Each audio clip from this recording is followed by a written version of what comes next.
जय मसीह। आज म तपाईहरुको माझमा मानिसको पापको बारेमा बताउन गइरहेको छु। परमेश्वरले सुरुवातमा सबै कुरा असल गरी सृष्टि गर्नुभयो। मानिसलाई उहाँले आफ्नै स्वरूप आफ्नै प्रतिरूपमा सृष्टि गर्नुभयो। परमेश्वरले सृष्टि गर्नुभएको नर र नारीलाई अदनको बगैँचामा राख्नुभयो, जहाँ सबै थोक राम्रो थियो। उहाँले एउटा नियम राखिदिनुभयो, असल र खराब ज्ञान दिने रुखको फल थियो। त्यो रुखको फल नखानु, अरू सबै रुखको फलहरू तिमीहरू खान सक्छौ भनिकन परमेश्वरले भन्नुभयो।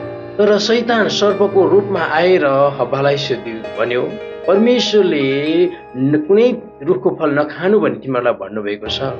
हव्वाले जवाफ दिइन्, हामी सबै रुखको फल सङ्कोच नमानिकन हामी खान सक्छौँ, तर असल र खराब ज्ञान दिने रुखको फल चाहिँ नखानु भनिकन भन्नुभएको छ। हव्वालाई भन्यो, परमेश्वर जान्नुहुन्छ तिमीहरू जुन दिन रुखको फल खान्छौ तिमीहरू परमेश्वर जस्तै हुनेछौ। हव्वालाई यो रुखको प्रति चाहना बढेर आयो र उनले टिपेर खाइन् र आफ्नो प्रति आदमलाई पनि दिए। यसै समयदेखि मानिसको जीवनमा पापको सुरुवात भयो र उनीहरूको पापको आँखा खुले र उनीहरू परमेश्वरको उपस्थितिदेखि लुके अनि परमेश्वरको उपस्थितिदेखि भागे र परमेश्वरदेखि उनीहरू टाढा भए।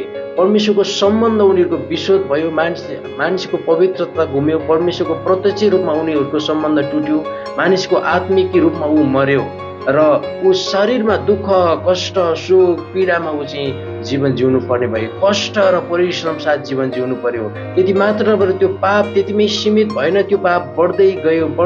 त्यो पापको कारणले गर्दाखेरि मृत्यु आयो, हत्या आयो, लोभ डाहा व्यभिचार धेरै कुराहरू। पाप यति साह्रो प्रभावकारी भयो कि पापले मृत्युलाई जन्माएर सबै मान्छेहरू मर्नु पर्ने भयो।